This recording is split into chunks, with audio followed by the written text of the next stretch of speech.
Hi, Helena. Hi, Adam. And hi to all of our listeners out there, especially our listeners out in Romania, because we've just recently discovered that we are in the top 3 of performing arts podcasts in Romania. So thanks, Diana, for that. Woohoo! We like to start each episode with a little introduction about ourselves and just to remind people that we recorded a number of these episodes at the end of last year. So why don't you kick us off, Helena? Tell us all about yourself. My name is Helena Dix. I'm an opera singer. I've been doing it for quite some time now. I travel the world. I've sung on some of the coolest stages and places that there are. I love life on the road and in the air. I'm a lover of high notes, a foodie, a dog owner, and I love to laugh. And my name is Adam Miller. I'm a former opera singer, current producer, writer and director.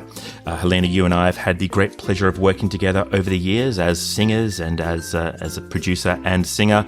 And we went to the Royal Academy of Music together in London as well. So we've known each other for just a little while. Just a little. Hey, Adam, what's the episode about today? Oh, I love this episode today.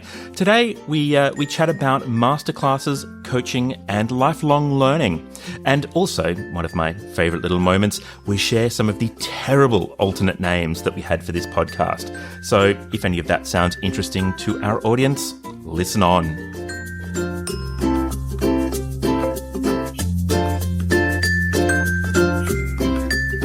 Dear listener, what you probably won't realise is that in the interim between various different recordings that we've done of our different episodes, we didn't have a name for this thing. And I think we now have a name for this podcast. We do. Now, when we do our introductions, and we're going to record introductions down the track, we'll be saying it's High Notes and Anecdotes. He almost didn't remember it, but now we know what it is. That was a whole load of ideas that we had to bounce off each other.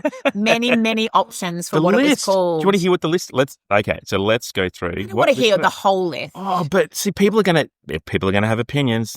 I'm just looking up my messages because I sent you this very long list of. You did send me a very long list. It was about 20 different ideas that I thought, wow, your brain works well. You managed to come up with that by the time I'd driven home from our last recording session. It was really horrendous. You know those moments where you're like, oh, I've wasted way too much time thinking about these things.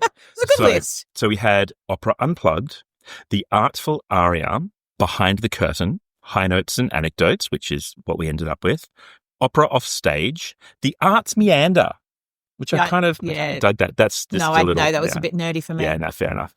Diva Dialogues, but, I'm not a diva. I'm a Devo. Life in the Limelight, Voices and Verses, Opera and Other Stories. I kind of liked Opera and Other Stories It's a bit cheesy. It is. They're all a bit cheesy. I mean, well, yes. What, I'm even just thinking of some of the other ones that I didn't put on the list that were even cheesier, that I went, Helena's going to hate them. The Bravo Banter. Bravo Banter. Oh, my God. These are terrible. Try saying that quickly a few times. The Bravo Banter. The Bravo Banter. Bravo Banter. Yeah. The Operatic Journey. That we'd have to have much posher accents to do the Operatic Journey. Notes from the Stage. Mm-hmm. I think kind of that could have worked. That could have worked. This Artful Chats with Helena and Adam. That is terrible. It's like being back at primary school or something. Oh, and welcome God. to Artful Chats. Oh my God. With Helena and Adam. And now we're going through the Oval Window. It's 1 p.m. It's time for a glass of milk and a sandwich. Oh, that's terrible. It's just... Anyway, we had a lot. There's a lot. But I'm just remembering now, of course, coming back. Have you looked at stuff you've written when you were younger and things like that? Oh, absolutely. Oh, my God. Embarrassing. Especially poetry books. I used to do a lot of poetry books and song lyric books because I used to compose songs. And now I go back and I'm like, oh, wow, really? That was your brain at that time? In fact, I did a radio interview I was co-hosting today and they played Chi bel sogno di Doretta, which was something that they had. And they said, how old were you? And I said, is that the most recent recording you have of me? I was 21. So that's a recording that you'd done in your 20s? Here in Melbourne, yeah. Oh, amazing. And they played it and they thought it was great. And I was devastated because I thought, well, I don't sound like that anymore. But it's really interesting coming back to listening to my younger self. And it was a really great recording. and just kind of going, okay, just stop criticizing it. You were 21. It's okay. Then thinking, how would I talk to a 21-year-old now who sounded like that? Wow. It's funny. It's funny. That's so interesting. It's strange. That's so interesting. And probably leads us on to one of the questions I wanted to ask today, which was around I know this week you've done a few masterclasses. Mm-hmm. So correct me if I'm wrong. So it was Melbourne University. You did a couple for them. That's right. And then you did one for Opera Scholars Australia. So that's quite an intense week of being in other people's heads. Absolutely. Talk to us about that. Well, I love a masterclass. I love when I grew up and I was studying singing as well. Like I loved watching masterclasses. I loved participating in them. I always remember the kookiest masterclass I ever performed in as a young artist. And I won't give the name of the person, but the person who was running it said to me, I was singing Despina. Okay. Oh, wow. So a while ago. Yeah. So right. I was a kid. Yeah. Growing up. And singing Despina, the maid from Così fan tutte, una donna 15 anni, where she's quite a naughty character and all the rest. Anyway. And I was full of personality and bubbling and cheekiness. And the person went, no. And I said, what do you mean no? And she said, I would like you to take your shoes off and I would like you to pretend you are a teapot. And you are a teapot that is serving tea to Fiordiligi and Dorabella. And I'd like you to sing the aria whilst being a teapot. And I've never quite gotten over it. So I always vowed and declared in my older days, running masterclasses, which I've done them at the Royal Academy of Music. I'm doing one later this year at the Birmingham Conservatoire as well. I've always said, don't ever make anyone be a teapot. But also, more than that, just really give something that they can take away rather than, an effect. Whereas I remember doing a masterclass with, I'm going to say it, with Richard Gill. And he walked up to me, and again, I was relatively early in my career, and I'd sung this aria. I felt like it went really well. I was really happy with it. And he said, yep, great, really, really like that. And then he put a finger on each one of my eyebrows. Because this thing that you said in previous podcasts talking about my eyebrows, and I gesticulate with my eyebrows, clearly. And he went, I want you to do that now, but without the eyebrows. And I could not do it without the eyebrows. Horrible. It was horrendous. And like I cracked on all the top notes. I couldn't act any of it. And he's like, right, that's something you might need to go away and work with. And I know your masterclass technique. You work on something, but you like people to come away with something at the end, right? I walked away broken from that masterclass going, oh my God, I can't act without my eyebrows. It must have been something fashionable at the time because Ian Lowe gave me a masterclass at Melba and it was a leader masterclass and he did the same thing. Oh, wow. He didn't put his fingers on my eyebrows, but he got his whole hand and he put it on smack on my forehead. And he's like, right, try being a storyteller now, but from within and from your eyes and not from your eyebrows. And I just got so angry. I didn't go walk away broken. I walked away angry. I walked away looking for justification in my eyebrow placement. And so now I celebrate eyebrows, with singers. It's funny, isn't it? So walking, did you take anything from that then? Did you walk away? Like I know you walked away angry. Anger. Because for me, I then walked away and went, okay, what the hell? And I have spent time as a stage performer not doing eyebrow acting. And it just comes out in the rest of my life. Like, that's why I'm flamboyant with my eyebrows now. But it was a really interesting lesson to learn at that time. I don't think I was ready for the lesson at the time. That's a harsh lesson. I mean, now looking back on it, I do understand what he was trying to say. He was trying to say not everything has to be so overdone dramatically from the face and the eyebrows and everything. The storytelling comes from, especially in leader, the storytelling comes from the text and the color which you're creating. But, I was not ready for that at that time. And I think he could have worded it differently. And this is the thing about masterclasses, isn't it? Yeah. I say this when I get up to young singers all the time. It's just my opinion. I'm going to give you some stuff. We'll have a play. And I think in my older age, I have a real knack to be able to find something technically that I want to address, but I don't want to make them aware of that I'm addressing it technically. Yeah, that's great. So I'll try and find a physicality or something that helps them to think about something else. But in the meantime, I'm hoping to achieve what I'm hoping to achieve. And I think there's an art to a good masterclass. I think a lot of great singers can give a masterclass, and it's not necessarily a great masterclass. Just because you're a good singer, I don't think it equates to being a good in front of a crowd for masterclasses. Sure. Yep. And then there are some which you watch, like people like Joyce DiDonato, like phenomenal at her masterclasses. That's why they're broadcast everywhere. And I love it. I feed off it. I think it's a slight performance thing, but also, but it's stand up. Like I'm gonna say as well, it's crowd work. It's the crowd work element of stand-up comedy. Yeah. You have to be in the moment. You have to be incredibly reactive and incredibly responsive. Yes. Not just to what the singer is doing on stage, but what the audience is perceiving of that, because they're having to gain something out of it as well. It's not only, if you just make it about one person and it's only their journey, then I think you disengage an audience. And what's the point of the masterclass? You might as well do a one-on-one lesson. And a public masterclass is very different to an internal educational masterclass. Yeah. So, for instance, at Melbourne Uni the other day with the undergraduate, there was at least 150 kids in there. Yeah. And I loved that because for me, it's not public. I'm not having to feed to the public and stop and explain things. These are kids that are all doing the craft. And so they're reacting to, and I'm asking real lifetime questions to them as well. So, and I'm actually, in a way, when I was younger, I learned far more from watching a masterclass than I did from participating. Oh, yeah. So I think that's really important. And it's really important that when you give the masterclass that you are engaging to those who are there to learn their craft from watching as well as participating. And I know really quick fire, and I didn't ask for volunteers. I literally pointed and I said, yeah, over there, grey jumper, can you tell me this, this and that? And they consequently were really very engaged and probably terrified, which is got to be on your toes the whole time. Which is also what I go for. Yeah, exactly. And I just, it gives me so much joy.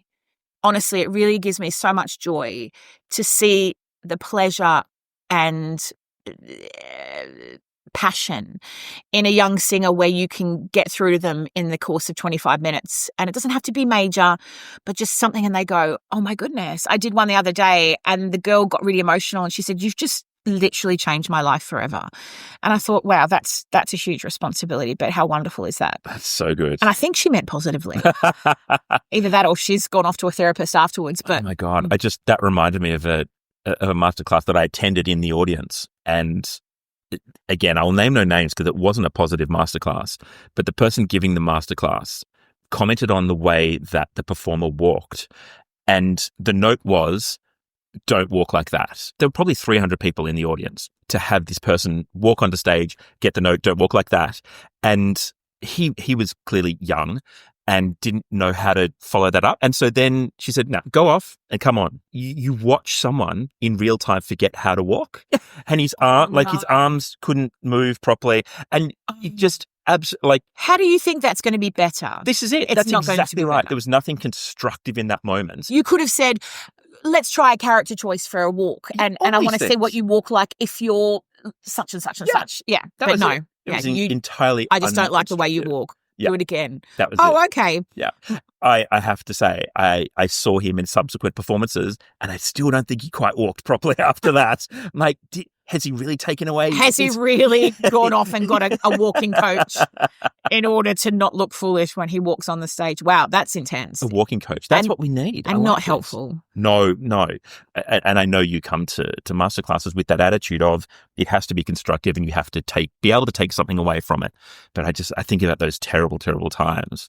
We brought up coaches outside masterclasses and things like that. What kind of coaching do you see as useful for performers? But also, what kind of coaching do you do? What do you look for as someone who's firmly established in their career? Education is continuous. Absolutely. Yeah. We definitely never stop learning. And the minute that you feel you've learned everything, I think you should retire. Yes. Actually. And so I think we all take on challenges, in our career, some that we're super familiar with. We might be really good at a genre or a language. I personally have stayed away from singing in French, for instance, because when I studied, my French was the weakest of my languages. And I sound a little ridiculous in my mind when I sing it. Now, it's been many, many, many years. And just recently, I was invited to Amsterdam for a one-on-one working session with an opera company for a rare Rossini opera that they wanted to do in French. And I thought, oh, no. Oh, no. I mean, when I learned French, I learned it phonetically primarily, so I can pronounce it okay. But because it was my weakest language, when I was younger, I had a couple of situations where I was doing recitals or concerts and I would have memory lapses in French because it just wasn't strong enough, you know? And let's face it, as singers, one of the things that we're supposed to have is a really comprehensive study of Italian, German, French, maybe Russian. Yep. I did an opera in Czech one time, and it's like, well, if you're not competent in a language, how do you expect to A, sing in it, but also B, memorize it? Unless you just memorize everything by sounds and things, which is fine, but it takes a lot longer, obviously. And there's less emotional connection. Of course. Yeah, of course. And if you don't understand what you're doing, of course. And you can't color words and things like that if you don't understand. Now, having said that, I defy any singer to be competent in all of those languages, right? Like, absolutely not. So we all have our strengths. I worked out pretty early the repertoire that I thought I would go into. And so I've kind of stuck my guns to that. I don't really think French repertoire is for me. But let's be really clear right now to all the casting agents around the world. You're very open to singing it. Like, come on, because as performers, it's always yes. Like, you're always going to say yes. I'm like, yeah, why not? Oh, no, but not that's me. So interesting. No, I'm don't get me wrong, I'm not like super picky about what I take on, but I also know my strengths and my weaknesses, and I also know what I'll bring to something. So this is what I was saying. So this French thing came on board, and I've done French in recitals and things like this, so it's not a problem, but learning a whole role in French is possible, absolutely. It just will take some time because I'm not quite as competent as I am picking up, Italian or German. So they asked, and the preparation was 20 minutes worth of music, not just an aria. It was 20 minutes worth. They wanted me to learn a whole chunk of the opera. And I was like, great, okay, I have enough time. I will absolutely do it. So I hired a French coach, and I studied with her online. We got on Zoom, and what I really found interesting was she said to me, your French isn't that bad. Like your French pronunciation and everything is actually quite good. You've just got to revisit the inflection of the language, how it sits differently, how French kind of goes in a different direction in a sentence. So your vocal line will do the same. And we really worked very hard. And I did it phonetically first, and we worked. So you asked me about coaches. If I had the same thing to do in an Italian or German opera, I would be very capable of doing it quite well myself, but I would always go and see a language coach before I hit the stage, before I hit rehearsal time. So I think in the early days, the things that have changed from the early days is that in the early days, I would study those languages regularly with people. And now in my professional adult life, I will predominantly take those things on myself because I'm capable of doing it, but always take it to someone for another set of ears before I go on, because you get a bit, caught up in your own mistakes or your own little things. And also most of the major opera houses that I work for have a language coach that gets hired with the production. So all the big houses in Europe and America that I've worked with, they give you a language coach. And actually, interestingly, a lot of the singers have a choice if they'd like to work one-on-one with the language coach. They don't automatically do it. Oh, that's interesting. I didn't know that. Yeah. So, and Helena being Helena, they say, does anyone want? And I go, yes. So it's always the yes. There we go. Well, that's the yes. Before I've even arrived, I'm like, absolutely, I'm happy to arrive early and work with these people, because at the end of the day, these are the people that make me better. And it's not just about, you've got to pronounce that better, but it's just learning off different people who have also, different language coaches have different ideas of how the language works too. Yep. And so you, as a collection, you put it all together for yourself and work out what the best way forward is. So so I got asked to do this thing. I hired the French coach, and I was like, so nervous. And what I realized was that actually a lot of the initial training that I'd done was very, very good. Sure. My pronunciation and the phonetic work, I knew all the phonetic sounds and everything. So I was able to do it. It was just then processing that into making it up to the level that I expect of myself. Sure. And that was tricky. So I knew that it was bel canto. I knew that side of things was fine. But text-wise, I was like, can I then make it as beautiful as I would if I was doing something in Italian? So that's kind of the way that I go about things. And in every country that I work in, whether I've been there before or not, I try to have a coach that I have been recommended or that I trust. So, and is that a vocal coach or a style coach, or what kind of coach are you it's not a about? singing teacher. No. It's a coach who more embodies style and language than anything, but who has a vast knowledge of the voice too. And they're the coaches I prefer. People like Tony Legg in London, Raymond Lawrence here in Australia, are the people that are my go-tos. Yeah. And it's funny, because I know a lot of singers who are very, very famous and who still have singing teachers. Yeah. And that's great. I think that's wonderful. I had a singing teacher here in Australia. I left Australia at age 23. I went and did postgrad at the academy. I had another singing teacher at the academy for 2 years. And then I never had another singing teacher. And someone said to me once when they asked me, they were like, when was your last singing lesson? And I was like, when I was 25. And they actually said to me, that's really arrogant. And I said, oh, wow. I said, no, wait, hang on. It's not because I think I'm awesome that I don't need a singing teacher. It's that the foundation and the base that I got predominantly from Margaret, but also a little bit from Liz, gave me the ability to be very confident in my approach to my artistry, but also then rather than one person all the time, because I talk to young singers about having your team, right? The people that you trust. And that would be a singing teacher, of course. Sure. But it doesn't necessarily mean that you have to be studying with them full time. So when Margaret was alive, she passed away a couple of years ago now, but when she was alive, we would still call each other and chat about technical things. And I loved that. Yeah. And the very famous mezzo-soprano Helena Garancia, she said the same to me. Her mum was a singing teacher and she passed away a couple of years before Garancia and I did Roberto Devereux together at the Met. And I asked her about her technique and who she goes to and how she approaches it. And she said to me, my mother was all I knew as far as because she's an incredible technician. For my liking, possibly the best singer technically I've ever heard live. Wow. And I'm constantly in admiration of those people because I'm so picky that when I sit in a room and go, wow, I know for me it's got to be a good approach to technique as far as my opinion goes and my taste goes. And she said, even though my mum died a few years ago, she said, I've never gone to see anyone else. And she said, and actually, my mum hasn't given me a lesson for a number of years, but her voice is always in my head. When I can't figure something out, I stop and I think about even the most basic of my training and how she might approach it. And she said, this sounds ridiculous, she said, but I actually still play out whole conversations with her now. So I actually go to call her even though she's gone and think about the advice that she might offer me because I know her technique. I know the core of what she'd say to me.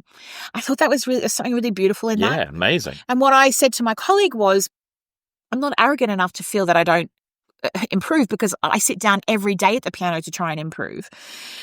But what I do feel is that I'm at the stage where I know enough about what I can and can't do to then go and visit different people. And so over my career, I've gone to other singers for a singing lesson, inverted commas, / coaching. But it's not been like make your R vow this or whatever. It's been to kind of learn from different ways that they would approach things. So, for instance, when I won the London Wagner Award to go to Bayreuth and sing, I went to Sue Bullock, who's one of the most famous Wagnerian sopranos in Britain. And I thought, well, Sue and I have like polar opposite voices, but I thought it would be really interesting what she can offer me in a session.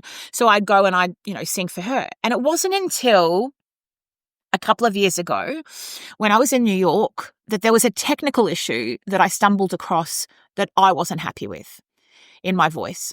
It wasn't that something bad came about, nothing like that. It was just that to sing the roles that I am continuing to sing, I thought this particular like really specific thing technically needed addressing. And I couldn't solve it myself. And I couldn't solve it by just going to someone. So I went to a singing teacher in New York for my first singing lesson, in my adult life since I was at college. And it really was a singing lesson. It wasn't a coaching. Okay. And I wrote to him and I said, I know you train this singer and this singer and this singer, and they all have this that I don't feel that I have. And I'd like to have it too. And I know enough about my craft, but I just got myself in a bit of a headspace where I thought a new idea would be welcome. And when I went to see him and I sang for him, he kind of laughed at me. He said, I don't really know why you're here. He said, because you do have this thing, but I said, it's not good enough for me. And he gave me a whole series of exercises that he felt would strengthen what I wanted to do. And they were really different approaches to anything I'd ever thought about before. And I've then now taken those exercises on to go hand in hand with the kind of roles that I'm now in demand to sing. Yeah. And now you can sing French. But I think there's no right answer about what you need to have. You need to have a singing teacher just because you need to have a singing teacher that's not the right thing. No. Consequently, you don't need to have a singing teacher. Also not the right thing for a lot of people. So again, it just depends so much. I think in the 7 or 8 years at least that I've covered at the Met leading up to when I made my debut, the coaches and the language coaches there have been one of the most pivotal parts of my career. They have taught me so much, not only from what they've actually told me personally, but actually watching them work with other people as well, and the good parts and the bad parts about that, and seeing how they make other artists better. You pick those little things up along the way. I think we're going to wrap it up there because that's incredibly interesting, and I've really enjoyed hearing all of those things. And with that said, we'll say goodbye to everyone, and we'll see you next week.